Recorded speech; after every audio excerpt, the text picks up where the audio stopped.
श्री कबीर ज्ञान मंदिर में 23 जनवरी से होने वाले सदगुरु विवेक साहब निर्माण महोत्सव की तैयारी पूरी हो गई है।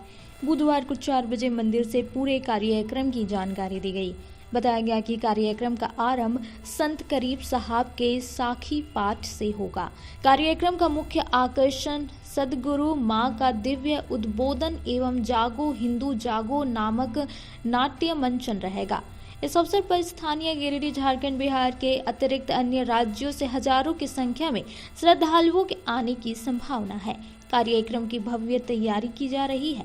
मंदिर परिसर को बहुत ही सुंदर ढंग से सजाकर मंदिर को आकर्षक रूप दिया गया है। बताया गया कि ब्रह्मलीन संत विवेक साहब जी महाराज पूर्ण आत्मज्ञानी दिव्य त्रिकालदर्शी और दिव्य दृष्टा संत थे, जिनका जीवन महान विभूतियों से परिपूर्ण रहा है। विवेक साहब बहुत ही सरल हृदय के और मानव जीवन की कल्याण के लिए संलग्न रहते थे। लोग प्यार से उन्हें सरकार प्रभु कहा करते थे। सन 2000 ईस्वी में उन्होंने अपना काया कलेवर का त्याग गिरिडीह के पावन धरती पर किया, जिनकी पावन समाधि श्री कबीर ज्ञान मंदिर के प्रांगण में अवस्थित है, जिस पर श्रद्धा सुमन अर्पण करने के लिए हजारों की संख्या में श्रद्धालु निर्वाण तिथि माघ शुक्ल पक्ष द्वितीया के दिन पंक्तिबद्ध होकर परिसर में उपस्थित होते हैं। लोगों का विश्वास है कि श्रद्धा और भक्ति से जो श्रद्धा सुमन अर्पित करता है, उनका अध्यात्म वैराग्य और सुख शांति के मार्ग प्रशस्त करने के लिए सदगुरु उन्हें उनका मार्गदर्शन करते हैं। यह बहुत ही सौभाग्य की बात है कि पूज्य गुरुदेव जी का 25वां निर्वाण तिथि संपन्न हो रहा है और उसमें हम सब सहभागी बन रहे हैं। ये बहुत ही हर्ष है। साथ साथ में श्री कबीर ज्ञान मंदिर से निकली हुई पत्रिका श्री कबीर ज्ञानामृत भी 25 साल पूरा कर लिया, उसकी भी खुशी है भक्तों में। और साथ साथ में मेरी लिखी हुई गीता ज्ञान भाष्य 7 खंडों में छपी और अब समापन अंतिम खंड का लोकार्पण भी हो रहा है। लगभग 8 खंड गीता का भाष्य लिखने में हमें करीब 14 साल लग गए। इसके बीच में अन्य पुस्तकों का लेखन कार्य भी चलता रहा। इस कारण ये समय आगे बढ़ता गया। तो ये भी बहुत प्रसन्नता है कि समाज को संपूर्ण गीता का भाष्य समर्पित किया जा पा रहा है। हमें विश्वास है कि जन सामान्य से सामान्य साधारण पढ़े लिखे व्यक्ति भी इस गीता भाष्य को पढ़ेगा तो वो गीता के मर्म को अवश्य ही समझ सकेगा।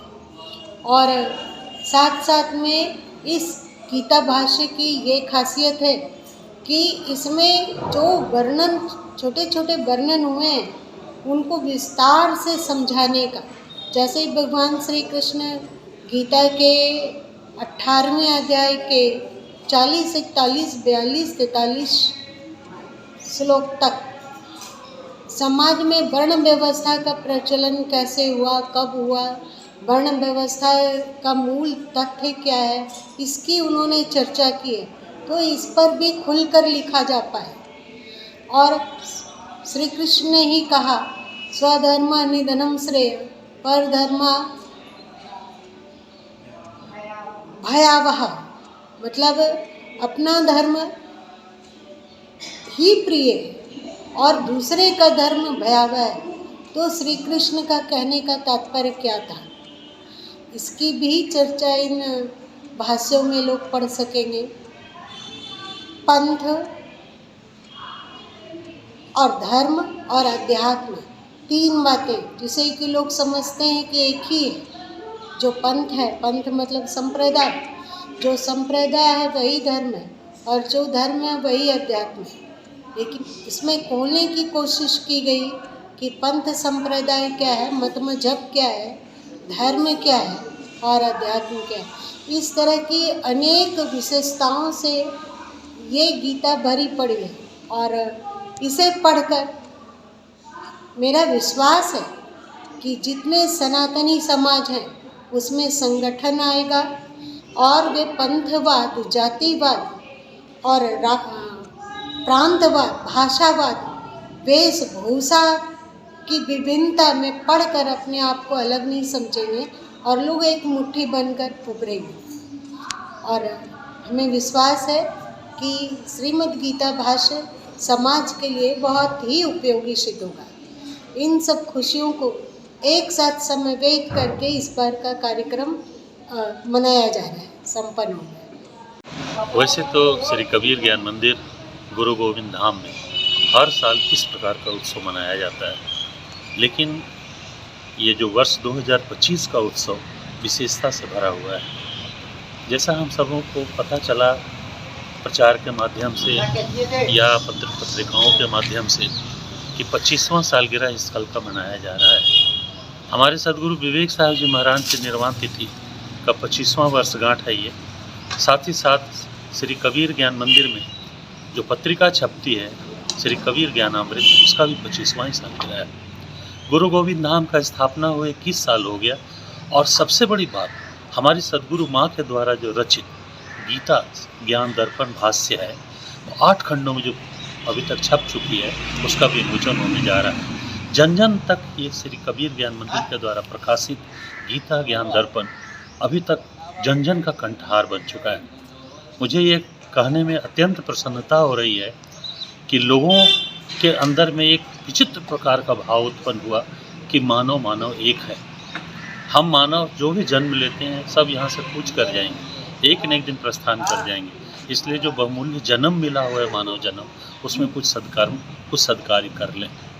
और इस प्रकार की भावना लोगों को प्रेरित करती है अच्छे अच्छे कार्यों को करने के लिए।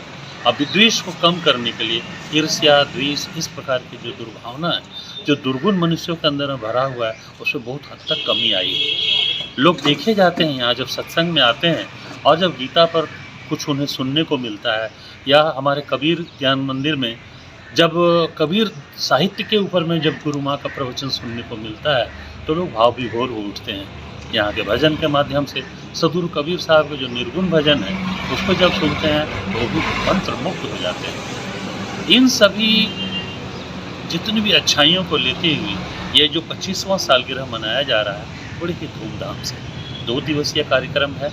30 और 31 तारीख को मनाया जाएगा। 30 तारीख को जो प्रातःकालीन सत्र में गीता के जो साखी हैं उसका पाठ, कबीर साहब के जो साखी ग्रंथ है उससे पाठ किया जाएगा। लगभग 3-3.5 घंटा होगा।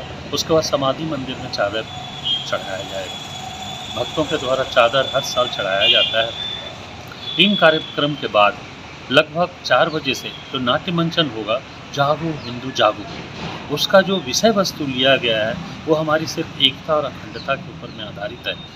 व्यक्ति आज किसी न किसी कारण से टूटता हुआ चला जा रहा है, अपने अंदर में दूरी महसूस कर रहा है, उन दूरियों को पाटने का काम करेगा हमारा ये नाट्य मंचन। इसके बाद सदगुरु माँ का प्रवचन होगा। छोटे छोटे बच्चे और बच्चियों के द्वारा भाव नृत्य प्रस्तुत किया जाएगा।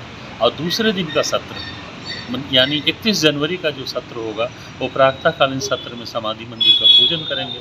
भक्तजन बहुत दूर दूर से यहाँ आते हैं। झारखंड, बिहार, बंगाल, छत्तीसगढ़, उत्तर प्रदेश, राजस्थान, दिल्ली, गुजरात, सारे जगहों से यहाँ भक्तजन आते हैं सिर्फ समाधि मंदिर का पूजन कर और अपने आप को कृतार्थ करने के लिए। आप यकीन करेंगे कि जिस प्रकार अभी त्रिवेणी का संगम प्रयागराज में मना हुआ है, उसका छोटा रूप आपको यहाँ भी देखने को मिलेगा। भिन्न भिन्न राज्यों से लोग यहाँ उमड़े चले आते हैं और श्रद्धा सुमन अर्पित करते हैं अपने समाधि मंदिर। और उसके बाद समाधि मंदिर के पश्चात फिर संध्या 4 बजे से लेकर 6 बजे तक नाट्य मंचन प्रस्तुत किया जाएगा, जो गीता ज्ञान पर आधारित रहेगा। वो भी नाट्य मंचन देखने लायक है, जीवन में उतारने लायक है। फिर छोटे छोटे बच्चों के द्वारा भाव नृत्य प्रस्तुत किया जाएगा। और सबसे बड़ा आकर्षण का केंद्र बनता है सदगुरु माँ का उपदेश। सदगुरु माँ के उपदेश में जो सार छुपा हुआ है, यदि व्यक्ति उसमें से एक पैराग्राफ भी, 2-4 लाइन भी यदि अपने जीवन में उतार सका, कृतार्थ अनुभव करता है। इन्हीं चंद शब्दों के साथ मैं आज का अपना वाणी को विराम देता हूँ और आप सबों से भी निवेदन करता हूँ कि यदि जहाँ कहीं भी हो, थोड़ा समय निकाल के दिन भर के अंदर में कभी भी आएँ और यहाँ से लाभ उठाएं। धन्यवाद।